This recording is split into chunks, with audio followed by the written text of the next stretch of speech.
अब हम बात करेंगे त्राटक आसन। त्राटक आसन में क्या होता है कि इसमें आसन तो करते हैं, लेकिन कभी भी कोई भी चीज़ जो होता है उसको करने से पहले आपको पहले तैयारी करनी पड़ती है। जैसे आप खाना बनाते हो तो सब्ज़ी वगैरह काटना है, तो उसी तरह से जी कुछ भी आप करने से पहले उसका पूर्व कर्म करना बहुत ज़रूरी होता है। उससे ये होता है, यदि त्राटक आसन करने से पहले यदि आप पूर्व कर्म कर लोगे तो वो जो आप आसन त्राटक आसन करने जाओगे तो वो उसमें और सुविधा होगी और अच्छे परफेक्ट होगा वो। तो पूर्व कर्म क्या होता है, त्राटक आसन से पहले क्या करना होता है कि अपनी आँखों को ऊपर नीचे लेफ्ट राइट क्लॉकवाइज पूरा राउंड सर्किल घुमाना है 5 बार, और 5 बार एंटी क्लॉकवाइज। तो इस तरह से आपकी जो मसल्स की स्ट्रेंथ एक बढ़ती है। तो ये हो गया आपका पूर्व कर्म। तो इसके लिए सबसे पहले तो आप ये करोगे, इससे आपको इजी होगा। जो आप त्राटक आसन करोगे ना तो उसमें आपको सुविधा होगी करने के लिए। तो पूर्व कर्म में आपने क्या करना है, अपनी आँखों को मूवमेंट करना है, लेफ़्ट राइट ऊपर नीचे इस तरह से करके आइज़ के मूवमेंट करना है। त्राटक आसन का भी 3 अभ्यास होते हैं। पहला अभ्यास होता है जिसे हम बाह्य अभ्यास कहते हैं त्राटक का। उसको हम जैसे कहते हैं कि दूर की चीज़ों से अभ्यास करते हैं। दूर की चीज़ों का कैसे अभ्यास कर सकते हो आप, जैसे सूर्य हो गया, तारे हो गए, चंद्रमा हो गया, तो इन चीज़ों से अभ्यास कर सकते हो। लेकिन इसमें भी आपको सावधानी रखनी है। कैसी सावधानी रखनी है, सूर्य की जो रोशनी होती है जब अर्ली मॉर्निंग और जब आपको शाम, जब सूरज आपका रेड रहता है तब आपने ये अभ्यास करना है। और यदि हम देखे जाए तो त्राटक का जो डेफिनेशन है उसको क्या कहते हैं, त्राटक आसन का जो डेफिनेशन है, परिभाषा है, उसको ऐसे कहते हैं, जब भी आप अभ्यास करो और जब आपके आँख से आंसू निकलने जाए तो वो अभ्यास पूरा होता है। ठीक है। तो आपने क्या करना है, बाह्य अभ्यास के लिए क्या करना है कि जब आप सूरज कि क्या कर रहे हैं तो वो बिल्कुल अर्ली मॉर्निंग होना चाहिए या शाम होना चाहिए। यदि धूप में आपको करना भी है तो आपने क्या करनी है, अंगुलियों को अपने बहुत सॉफ्टली आँखों पे रख करके तब करना है कि एक कवर हो जाए। डायरेक्ट आप यदि आप तेज़ रोशनी में करोगे तो वो आपकी आंखों को नुकसान भी पहुंचा सकता है। तो इन बातों का ध्यान रखना है। और यदि आपने रात में, वैसे तो इसका जो सही समय है वो होता है सुबह के 4 से 5 बजे के बीच में। तो यदि आपने तारे और चंद्रमा में करना है तो सुबह 4 से 5 के बीच में आप इस तरह से या और अर्ली भी करना चाहो तो आप कर सकते हो। उससे अभ्यास करने से ये भी आपकी हो गया बाह्य अभ्यास। अब हो गया आंतरिक, मतलब आभ्यंतर जो अभ्यास होता है उसमें कैसे करेंगे। उसमें क्या करना होता है, आपने जैसे आप भ्रामरी और उद्गीत करते हो ना, तो अंदर से मन में अभ्यास करना है। तो जब स्टार्ट भी करो ना तो आपने आंतरिक अभ्यास से करेंगे तो आपका कंसंट्रेशन और ये जो बाह्य अभ्यास है वो बहुत अच्छा होगा।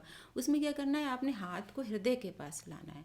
इससे क्या होगा, और आंखें बंद करनी है। आंखें बंद करके आपको हृदय के पास ध्यान करना है और अभ्यास करना है।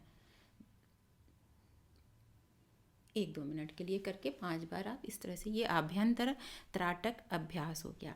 इसके बाद होता है तीसरा अभ्यास, मध्य अभ्यास।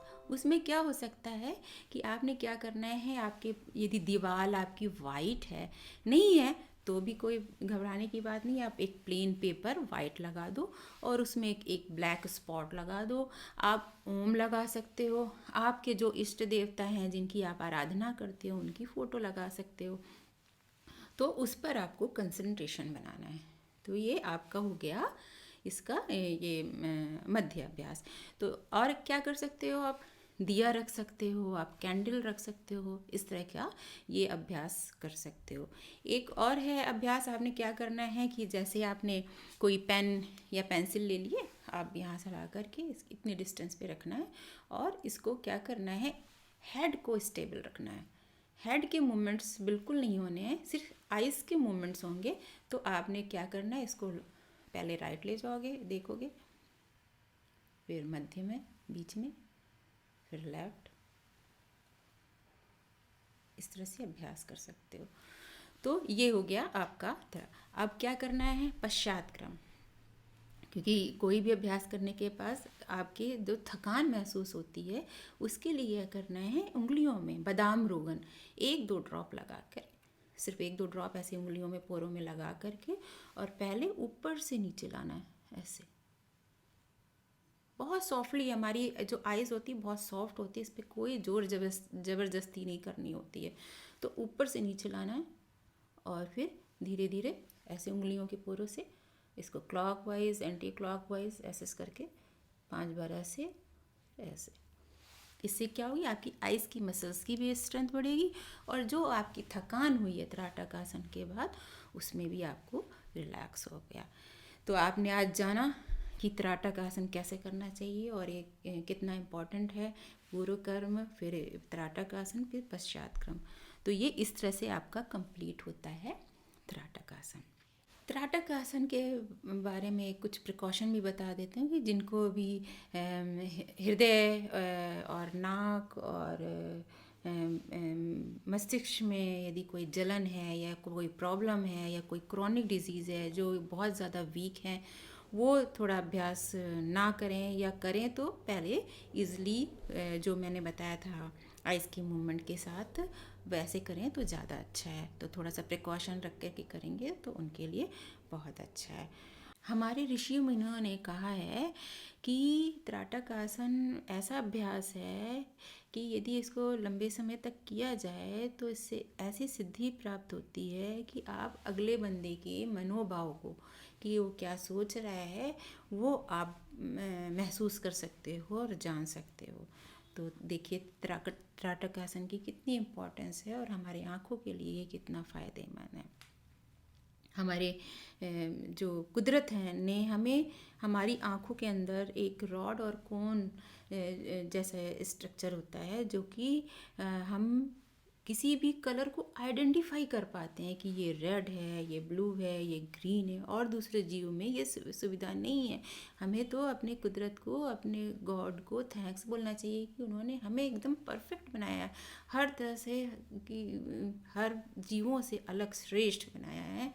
तो हमें उनका थैंक करना चाहिए और इसकी सुरक्षा करनी चाहिए, और इसको और आगे इसको कोई प्रॉब्लम ना होने पाए, इसका ध्यान देना बहुत ज़रूरी है। तो आँख है तो जहाँ है, तो इसको ज़्यादा से ज़्यादा लाइक करें, शेयर करें, सब्सक्राइब करें, कि ये जो इन्फॉर्मेशन है वो ज़्यादा से ज़्यादा लोगों तक पहुँच सके, ज़्यादा से ज़्यादा लोग इसका फ़ायदा उठा सकें। नमस्कार, जय हिंद, धन्यवाद।